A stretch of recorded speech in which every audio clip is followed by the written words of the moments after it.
1장 4절에서 7절 말씀.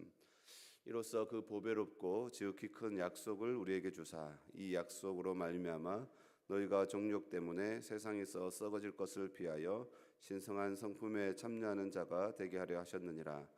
그러므로 너희가 더욱 힘써 너희 믿음의 덕을, 덕의 지식을, 지식의 절제를, 절제의 인내를, 인내의 경건을, 경건의 형제 우애를, 형제 우애의 사랑을 더하라. 아멘. 베드로후서 1장 4절에서 7절 말씀.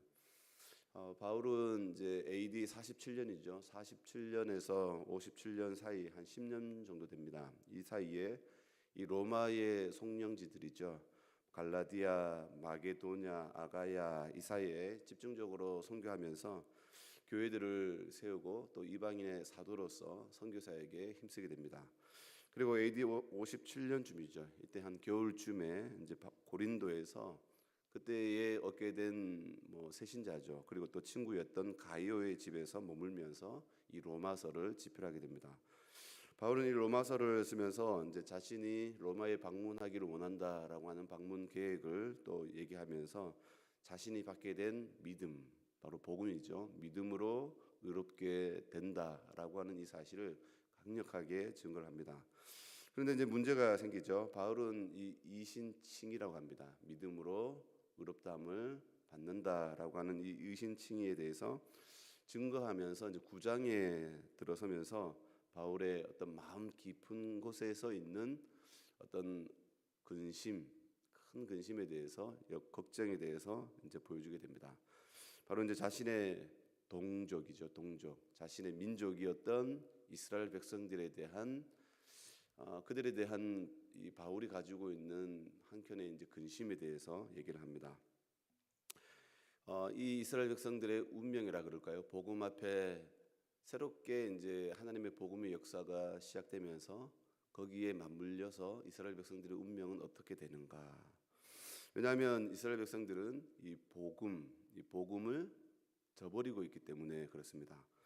복음 외에는 다른 이름으로는 구원을 받을 길이 없죠. 그러니까 이제 이스라엘 백성들은 앞으로 그 자기 조상들이 아브라함의 조상들의 후손이라고 하지 않습니까? 율법을 받은 자손이요, 약속을 받은 자손이요 하면서 지금 여러 부분에 대해서 이스라엘 받은 은총에 대해서 쭉 있는 것들이 있는데, 그런데 하나님 앞에서 복음을 외면한 이스라엘 백성들은 이제 버림받게 될 운명이지 않습니까?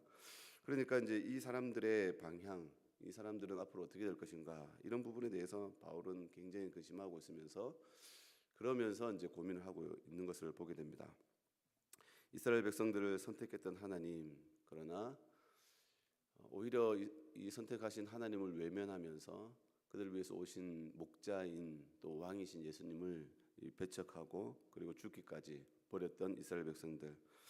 오늘 이 말씀은 이제 이스라엘의 어떤 구원에 대한 부분에 대해서 이제 우리에게 이제 알려주는 말씀입니다. 우리가 알아야 될 부분이 있죠. 이스라엘 민족에 대한 바울의 아주 뜨거운 애끓는 심정, 그 심정을 잘 보여주고 있습니다. 1절 말씀을 제가 한번 읽겠습니다. 내가 그리스도 안에서 참 말을 하고 거짓말을 아니하노라. 나에게 큰 근심이 있는 것과 마음에 그치지 않는 고통이 있는 것을 내 양심이 성령 안에서 나와 더불어 증언하노니 나의 형제 곧 골육의 친척을 위하여 내 자신이 저주를 받아 그리스도에게서 끊어질지라도 원하는 바로라. 바울은 자기 민족이 이 뼈아픈 현실을 논하기 전에 먼저 자기 동족에 대한 간절한 어떤 정의라 그럴까요? 간절한 염원, 그런 것들을 토로하고 있습니다. 8장까지 보였던 이 바울의 어떤 이신칭의에 대한 박진감 넘치는 말씀들, 이렇게 기쁨에 찬 어조로 증거를 했다 그러면 이제부터 바울의 어두운 마음이 드러나고 있습니다. 1절에 보니까 근심이 나오는데, 이 근심이 뭐냐? 폐부 깊숙이에서부터 끌어오는 비탄의 감정을 얘기합니다. 이 근심.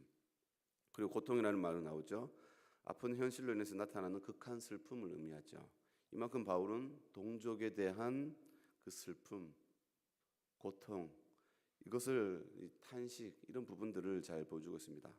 이런 심경의 고백이 얼마나 진실한지, 진심에서 우러나오는 마음인지, 자기의 마음을 진리신 그리스도가, 성령께서 함께 증거한다라고 고백할 만큼 이 자기 민족에 대한 그 뜨거운 마음을 계속 하나님 앞에 아마 기도하면서 간절히 부르짖었던 것 같아요. 그러니까 그만큼 예수님이 알아주실 만큼 성령께서 자신의 기도에 대해서 증거해 주실 만큼 이 자기의 어떤 그런 이스라엘 민족에 대한 뜨거운 그 애정, 그 마음을 성령께서 알아주신다라고 같이 증거하고 있는 모습을 보여주고 있습니다. 그만큼 바울은 이 복음에 대한 부분, 그리고 이 이스라엘 백성들이 이 복음을 배척하는 부분에 대해서 굉장히 가슴 아파하고 있죠. 이뿐만 아니라 자기 만약에 동족의 구원에 보탬이 된다면 뭐 이제 자기의 이름까지도 생명책에서 자신의 이름까지도 지워줘도 좋다고 할 만큼 이스라엘 구원에 대해서 굉장히 진심인 것을 보여주고 있습니다.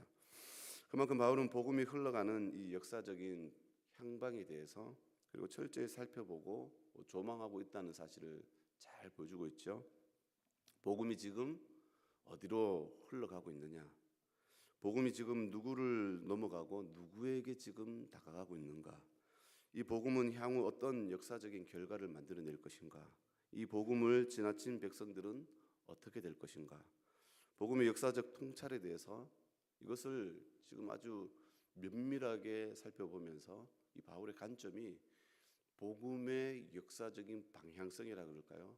이 복음이 지금 어떻게 흘러가고 있는가?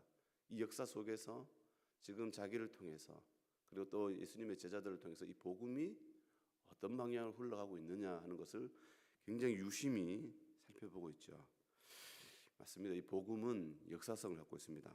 그리고 마치 크고 넓은 강을 보면 이 강의 어떤 눈으로 보이는 강의 겉면이죠.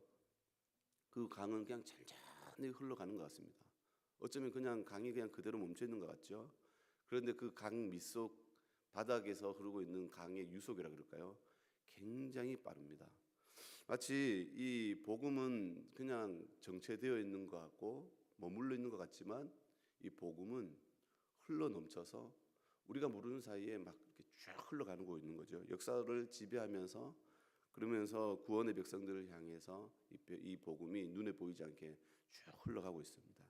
바울은 이 복음을 살펴보고 있는 거예요. 그런데 이 복음이 이스라엘 땅에 와서 이스라엘 백성들이 배척하면서 그 지역을 넘어가는 거죠. 그리고 이방인들로 흘러 넘쳐가는 것을 보여주고 있습니다. 그러면서 이 복음이 흘러서 로마를 통해서 그리고 유럽을 지배하고 그리고 그 복음이 다시 이제 이 뭐 미국으로 쭉 가면서 뭐 복음의 서진이라고 하죠. 지구를 이렇게 쭉 한 바퀴 돌아가면서 이제 이스라엘을 향해서 이스라엘 가운데도 이제 교회들이 쭉쭉 생기죠. 복음이 이제 이스라엘까지 쭉 들어가는 것을 다시 이제 보게 되죠. 이 복음이 방향성을 갖고 있습니다. 그러면서 이제 우리는 살펴봐야 되겠죠. 이 복음이 어디로 흘러가고 있는가? 이 복음을 나는 어떻게 바라보고 있는가? 단순히 이 땅에서 그냥 잘 먹고 잘 살고 그냥 나만 예수 믿으면 뭐 되는 거지라고 생각하는 것이 아니라 이 복음이 우리가 모르는 사이에 역사 속에 또 역사의 마지막 결말을 향해서 쭉 흘러가고 있다는 거죠. 그렇기 때문에 이 복음을 우리는 살펴보면서 복음이 가지고 있는 이 역사성, 이 복음의 흐름 이런 부분들을 우리가 면밀하게 살펴보면서 지금 우리가 살아가고 있는 이 역사적인 지금 흐름, 환경 그리고 이 종말에 대한 부분들을 우리가 의식하면서 주의 때를 우리가 잘 바라볼 수 있는 지혜로운 사람들이 되어야 되겠습니다. 왜냐하면 이 복음을 외면했다가는 어떻게 되죠? 이스라엘 백성들과 같이 하나님 앞에서 버림받는 족속이 되는 거죠. 이스라엘 백성들이 어떤 백성들입니까? 하나님으로부터 엄청난 은총을 받은 사람들입니다. 그래서 전 세계로부터 선택받은 백성들이요, 언약이 있는 백성들이요, 약속이 주어진 백성들이라고 지금 사도 바울이 이스라엘 백성들이 가지고 있는 굉장히 많은 영적인 자양분들에 대해서 지금 증거하고 있습니다. 그런데도 이스라엘 백성들이 버림받게 되죠. 그러니까 하나님께서 이 바울이 이스라엘 백성들을 살펴보면서 깨닫는 거죠. 다 이스라엘 백성들이 아니구나. 하나님께서 선택받은 사람, 하나님께서 부르심 받은 사람, 하나님께서 구원하기 위해서 작정된 사람들만 구원을 받는구나. 그러니까 지금 하나님의 선택에 대해서 살펴보게 되는 거죠. 그러니까 다 이스라엘 백성들이 아니요라고 얘기하죠.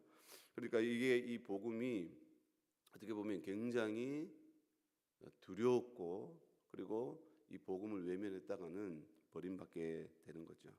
이방인도 마찬가지입니다. 이방인도 하나님께서 참 감람나무, 하나님께 선택하신 참 감람나무도 아끼지 않고 버리시는데, 돌 감람나무죠. 우리를, 이방인들을 향해서 돌 감람나무라고 얘기합니다. 그러니까 돌 감람나무는 진짜배기가 아닙니다.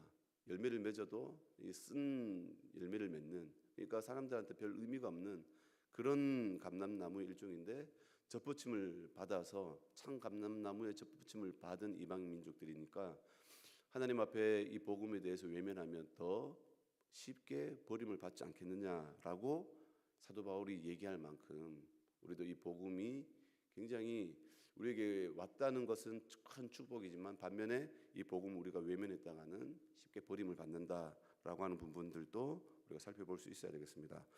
그러므로 우리는 이 복음의 흐름을 깊이 살펴보고, 나는 이 복음에 대해서 어떤 태도를 가지고 있고 자세를 가지고 있는지, 우리도 한번 바울과 같은 그런 신앙의 깊은 관점을, 통찰력을 가지면 좋겠습니다. 4절을 한번 읽어볼까요? 그들은 이스라엘 사람이라 그들에게는 양자됨과 영광과 언약들과 율법을 세우신 것과 예배와 약속들이 있고, 조상들도 그들의 것이요 육신으로 하면 그리스도가 그들에게서 나셨으니 그는 만물 위에 계셔서 세세의 찬양을 받으실 하나님이시니라. 아멘. 그러나 하나님의 말씀이 폐하여진 것 같지 않도다. 이스라엘에게서 난 그들이 다 이스라엘이 아니요 또한 아브라함의 씨가 다 그의 자녀가 아니라 오직 이삭으로부터 난 자라야 네 씨라 불리리라 하셨으니, 이제 바울이 얘기합니다. 육신으로 된 자가 아니라 영으로 된 자, 그리고 하나님의 부르심으로 된 자의 구원에 대해서 지금 쭉 이제 설명하기 시작합니다. 11절 한번 볼까요? 그 자식들이 아직 나지도 아니하고 무슨 선이나 악을 행하지 아니한 때에 택하심을 따라되는 하나님의 뜻이 행위로 말미암지 않고 오직 부르시는 이로 말미암아 서게 하려 하사. 그러니까 지금 이 복음이 어떻게 흘러가죠? 복음의 방향성, 이 복음의 은총이 지금 흘러가는 거예요. 그죠? 이스라엘을 통해서 그들이 그걸 배척하니까 이방인들에게도 넘어가서 마게도냐로, 아시아로, 아가야로 쭉 흘러가서 편만하게 흘러넘치는 것을 보게 되죠. 그러면서 이제 우리에게까지 왔다라고 하면서, 우리도 이 복음 앞에 이 은총이 우리에게 왔는데 이 은총을 우리가 잘 받고 믿음으로 우리 것을 자신의 것으로 만들어야 된다라고 얘기하죠. 그래서 이스라엘 백성들이 강팍한 것처럼 강팍하지 말라, 교만하지 말라, 복음을 거절하지 말라. 그리고 그 복음에 지금 기회가 왔을 때 그 복음을 굳게 붙잡으라라고 얘기합니다. 지금 이 복음도 이제 유럽에서도 이제 이 복음을 외면하면서, 유럽도 지금 뭐 교회가 거의 다 문 닫는 교회들이 엄청 많고, 그렇죠. 그래서 이제 복음이 넘어와서 이제는 뭐 중국으로 뭐 쭉 이제 들어가고 뭐 인도로 이제 편만하게 흘러넘치는 것을 보여주고 있습니다. 우리는 이 복음을 끝까지 의지해서, 우리가 이 복음을 통해서 또 이 복음이, 나는 이 복음에 대해서 항상 어떤 태도를 가지고 있는지 살펴보면서, 이 중대한 역사적인 이 복음을 굳게 의지할 수 있는 우리가 돼서 외면받지 않고 버림받지 않고 구원의 은혜 가운데 우리가 들어갈 수 있는 은총을 누리는 우리 모두가 될 수 있기를 주님의 이름으로 축원을 드립니다. 기도하시겠습니다. 하나님 아버지, 감사합니다. 거룩한 주일날 이 새벽에 첫 시간 하나님 앞에 나와서 예배 드릴 수 있도록 우리를 깨워주시고 인도해 주심에 감사합니다. 하나님 아버지, 지금 이 복음은 역사 가운데 흘러넘쳐서 마지막 종말을 향하여서 주님 열심히 또 복음이 달려가는 것을 우리는 봅니다. 주님, 우리가 이 시대 가운데에서 하나님 먹고 마시며 또한 이 땅 가운데 살아가는 이 부분에 우리가 염려에 빠져서 복음의 역사적인 이 사건 속에 우리가 깨닫지 못하고 또 복음에 버림받지 않도록 우리를 늘 깨워주셔서 주님 복음과 함께 역사에 동참하며 또 복음에 흘러가는 그 복음을 우리가 살펴보면서 이 시대를 우리가 조망해 가고 또 이 시대를 분별해 갈 수 있는 지혜로운 믿음을 갖기를 원합니다. 주님, 우리가 바울과 같이 주님 우리에게 깊은 복음의 은혜를 더하여 주셔서 이 시대를 분별할 수 있는 은혜를 더하여 주시옵소서. 하나님 앞에 이 새벽에도 또 정성껏 예물을 준비해 드립니다. 모든 지각에 뛰어난 하나님의 평강이 그리스도 예수 안에서 마음과 생각을 지키신다고 하신 말씀과 같이 하나님 앞에 드려지는 기도 제목 가운데 주님 말씀과 같이 응답하여 주시옵소서. 주님, 오늘 또 거룩한 주일날 하나님 앞에 또 나오는 많은 성도들이 있습니다. 주님, 그 성도들의 발걸음을 붙들어 주시고 또 하나님 앞에 드려진 예배 가운데 하나님께서 그들의 마음 가운데 삶 가운데 살아갈 수 있는 믿음과 담대함과 은혜를 더하여 주시고 또 하나님 앞에 나오는 여러 가지 올려드린 기도 제목들 가운데 응답하여 주시옵소서. 또 말씀을 선포하실 담임 목사님을 위시하여 또 각 기관에서 교육부에서 말씀을 전하실 교육자들에게 하나님 말씀의 능력으로 성령의 충만함을 붙들어 주셔서 말씀을 통해 역사하여 주시옵소서. 오늘 또 이 거룩한 주일날 온전히 하나님 앞에 영광이 되는 거룩한 주일이 되기를 원하오며 거룩하신 예수님의 이름으로 기도드리옵나이다. 아멘.